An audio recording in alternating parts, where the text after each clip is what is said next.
Assalamualaikum warahmatullahi wabarakatuh. Saya Yasmin dengan NIM 72114199198. Pada minggu kali ini saya akan menjelaskan tentang sistem manajemen basis data. Pada organisasi data, yang pertama ada hierarki data. Field data adalah unit yang terkecil mencerminkan jumlah data terkecil yang akan ditarik dari komputer pada satu waktu. Lalu record yaitu suatu koleksi field data di dalam suatu record akan terhubung. Yang ketiga ada file, yaitu merupakan koleksi record yang saling berhubungan seperti satu file dari seluruh record yang berisi file kode-kode. Lalu yang terakhir ada basis data, yaitu kumpulan dari semua data berbasis komputer yang berada di bawah kendali peranti lunak sistem manajemen basis data. Setelah hierarki data, berikutnya ada spreadsheet sebagai bisnis data sederhana. Spreadsheet dapat digunakan untuk memperkenalkan konsep-konsep basis data. Kolom-kolom dalam spreadsheet mencerminkan field data, dan sedangkan judul dalam kolom berisi nama field data. Baris-baris dalam tabel berisi nilai-nilai field, dan struktur basis data secara konseptual serupa dengan sekumpulan tabel-tabel yang saling berhubungan. Lalu selanjutnya ada flat files. Flat files adalah suatu tabel yang tidak memiliki kolom-kolom yang terulang, dan kolom-kolom yang berulang itu melanggar persyaratan bagi flat files. Alasannya karena sebuah tabel harus menjadi flat files adalah karena komputer membaca field data dari suatu record secara berurutan. Kedua, ia memungkinkan struktur basis data relasional untuk dinormalisasi. Lalu selanjutnya ada field kunci. Kunci di dalam suatu tabel adalah satu field yang berisi satu nilai yang secara unik mengidentifikasi masing-masing record di dalam tabel. Dan kandidat kunci adalah sebuah field yang secara unik mengidentifikasi masing-masing baris tabel namun tidak dipilih untuk menjadi kunci. Dan nilai-nilai dalam kolom kode berulang di antara baris-baris, begitu pula nilai-nilai field di dalam kolom-kolom yang lain. Lalu yang terakhir ada tabel-tabel yang berhubungan, yang merupakan tabel-tabel yang berbagi satu field yang sama. Pada struktur basis data, yang pertama ada struktur basis data hierarkis, yaitu struktur ini dibentuk oleh kelompok-kelompok data, subkelompok, dan beberapa subkelompok lagi. Jika menggambar struktur ini, ia akan terlihat seperti cabang-cabang pohon. Yang kedua ada struktur basis data jaringan, dikembangkan untuk memungkinkan penarikan rekor-rekor tertentu. Ia memungkinkan satu rekor tertentu menunjuk pada semua rekor lainnya di dalam basis data. Lalu yang ketiga ada struktur basis data relasional, yaitu konsep dari suatu struktur basis data yang terdiri atas tabel-tabel di mana relasi terbentuk secara implisit dengan mencocokkan nilai-nilai dalam field data yang sama akan mudah dipergunakan dan dipahami. Contoh basis data relasional. Pertama ada basis data jadwal, merupakan sebuah contoh basis data yang paling sederhana di mana basis data ini dibuat dengan menggunakan piranti lunak sistem manajemen basis data Microsoft Access. Yang kedua ada konsep basis data, yaitu suatu urutan-urutan yang logis dan secara intuitif tepat. Meskipun masing-masing rekor dari basis data tersebut dapat tersebar di banyak file dan terletak di seluruh penjuru ruangan penyimpanan komputer. Lalu, independensi data adalah kemampuan untuk melakukan perubahan pada struktur data tanpa melakukan perubahan pada program-program aplikasi yang memproses data. Lalu yang dimaksud kamus data adalah mencakup definisi-definisi dari data yang disimpan di dalam basis data dan dikendalikan oleh sistem manajemen basis data. Ketika membuat basis data, langkah pertama yang kita lakukan adalah menentukan kebutuhan data.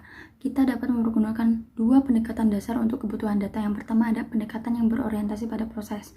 Ketika perusahaan memilih pendekatan yang berorientasi pada proses, perusahaan tersebut akan menjalankan urutan-urutan langkah berikut. Yang pertama, mendefinisikan masalah, mengidentifikasi keputusan yang dibutuhkan, menjabarkan kebutuhan informasi, menentukan pemrosesan yang dibutuhkan, menentukan spesifikasi kebutuhan data. Lalu pendekatan yang kedua adalah pendekatan pemodelan perusahaan. Meskipun pendekatan proses oriented memungkinkan kebutuhan dari masing-masing sistem dapat didefinisikan dengan satu cara yang logis, kelemahannya adalah kesulitan dalam mengaitkan data dari satu masalah bisnis ke data dari masalah bisnis lainnya. Kelemahan ini dapat diatasi dengan pendekatan pemodelan perusahaan. Selanjutnya, langkah kedua yaitu teknik-teknik pemodelan data. Terdapat sejumlah teknik, namun kita memusatkan perhatian hanya pada dua teknik saja, yaitu diagram relasi entitas dan diagram kelas. Yang pertama, diagram relasi entitas digunakan untuk menguraikan hubungan antara kumpulan-kumpulan data konseptual sehingga rekod-rekodnya saling terhubung akan dapat digabungkan bersama. Yang kedua, diagram kelas digunakan untuk menguraikan hubungan data maupun tindakan-tindakan yang mengoperasikan data di dalam relasi.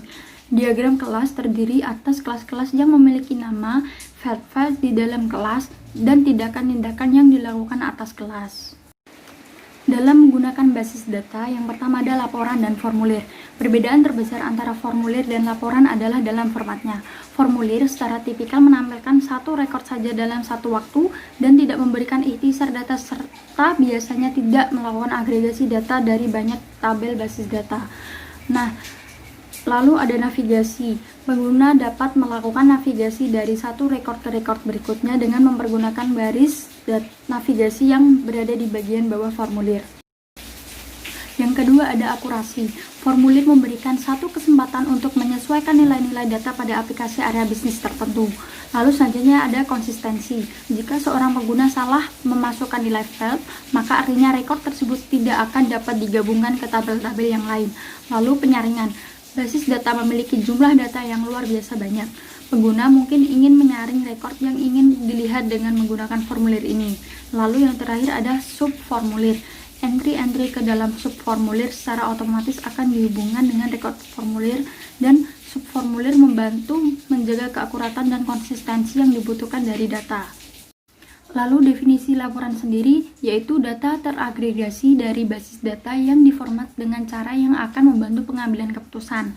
Lalu ada query. Query adalah suatu permintaan kepada basis data untuk menampilkan rekod-rekod yang dipilih. Query by XML merupakan metode peranti lunak sistem manajemen basis data yang menyajikan satu format terstandarisasi yang kemudian dilengkapi oleh pengguna sehingga sistem tersebut dapat menghasilkan satu query yang sebenarnya. Selanjutnya ada bahasa query terstruktur, kode yang digunakan oleh sistem manajemen basis data relasional untuk mengerjakan pekerjaan-pekerjaan basis data lainnya. Lalu, pemrosesan basis data lanjutan, Online Analytical Processing atau OLAP, jika ingin mengetahui jumlah dari seluruh nilai untuk entitas-entitas tertentu, maka hal ini akan berguna. Pokok basis data yang pertama ada administrator basis data, spesialis informasi yang ahli dalam mengembangkan, menyediakan, dan mengamankan basis data. Administrator data ini mengawasi seluruh aktivitas basis data. Yang kedua, programmer basis data yang merupakan seorang yang menuliskan kode untuk memecahkan dan atau mengagregasikan data bagi basis data. Yang ketiga, pengguna akhir. Mereka membuat laporan dan formulir, memberikan query kepada basis data, dan menggunakan jawaban dari pertanyaan basis data mereka untuk pengambilan keputusan yang akan memengaruhi perusahaan dan unsur pokok lingkungannya. Dalam menempatkan sistem manajemen basis data dalam perspektif, ada keuntungan dan kelemahan DBMS.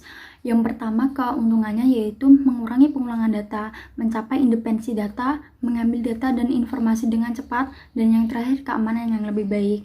Lalu kekurangannya adalah membeli piranti lunak yang mahal, mendapatkan konfigurasi piranti keras yang besar, dan yang terakhir, memperkerjakan dan memelihara staf DBA. Sekian presentasi dari saya, semoga bermanfaat. Apabila ada kesalahan saya mohon maaf. Terima kasih. Wassalamualaikum warahmatullahi wabarakatuh.